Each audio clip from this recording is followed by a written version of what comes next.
Okay, welcome to our talk about the public sector. This is chapter 4. And I want to put this chapter into perspective here. When you think about economics, economics is simply the study of choice. If you've got limited resources, if you've got limited money, limited time, and you can't do everything that you want, you've got to make a choice. You've got to evaluate what is your first choice and what do you give up. So when you think about the free market system, free market.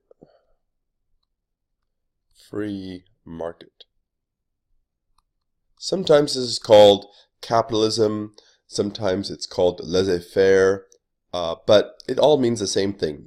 The free market is simply a decentralized way of making choices in an economy.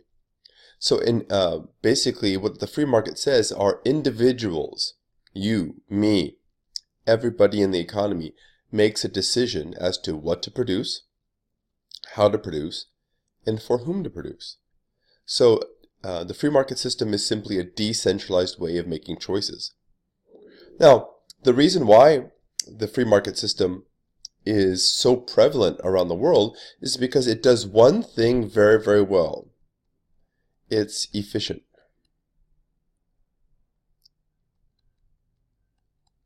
Now, when I say efficient, I mean it's more efficient than other types of economic systems. So in other words, waste can occur in a free market system. It's just waste is addressed more quickly and more effectively in a free market system than, let's say, a command and control approach, a top-down approach in terms of making decisions. Now, when you think about efficiency, you've got to think about efficiency as two parts. One part of efficiency is what we call productive efficiency. And the other is allocative. Now, productive efficiency, that's what most people think about when they think about efficiency. Maximum output, least amount of input. But keep in mind, if you're producing a good or service with the least amount of inputs, you still potentially could waste all of your resources if you don't achieve allocative efficiency. And allocative efficiency is simply producing what people want, or in other words, producing the optimal mix of output. So you need both. You need productive efficiency and you need allocative efficiency to be truly efficient. Now, some people ask, well, how does the free market system achieve higher levels of efficiency, productive and allocative? Well, it achieves it through the two C's. One C is communication.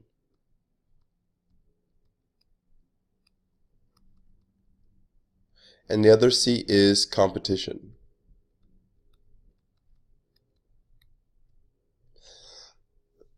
Excuse me. Now, anything that enhances communication between market participants increases or enhances allocative efficiency. Anything that increases the level of competition between producers promotes productive efficiency.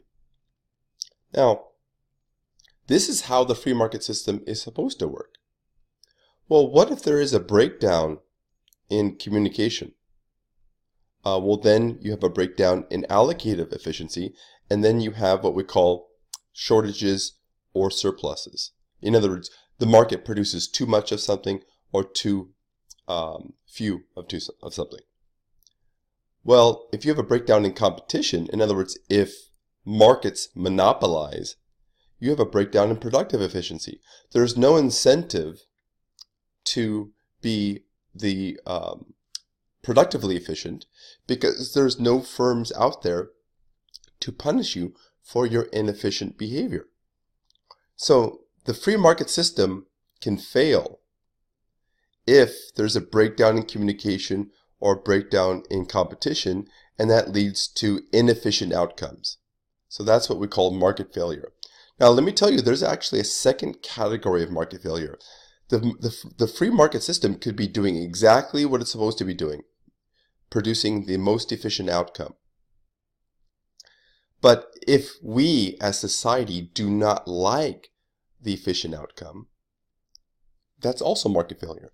So in other words, the free market system could be working precisely as it's supposed to be working, but if we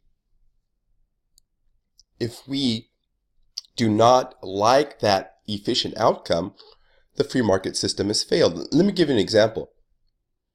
I can make an argument that the efficient price for a one-bedroom house or one-bedroom apartment in San Francisco is $4,000 a month. I could tell you that's allocatively efficient. You maybe are a struggling grade school teacher living in San Francisco and you can't afford that. You're not going to be very happy with the efficient outcome. You think it's unfair. Well, fairness and efficiency are not necessarily one and the same thing. You could make an argument on efficiency standpoint that you should fire everybody, let's say, over the age of 60. Now, that could be grossly unfair. You could argue, what about that employee who's given his or her work life to the company 20, 30 years? Where is the obligation to that person? You say, well, why should I have any obligation? I could fire that person, hire somebody who's younger, and pay them a third of the wage. Now, you could make an argument that that's efficient because you're lowering your labor costs. But you also could argue that that's not very fair or very honorable, right? So in other words, society could have goals that are not necessarily efficient. So there are two broad sources of market failure. One source of market failure, obviously, is when the free market system produces less efficient outcomes than other economic systems.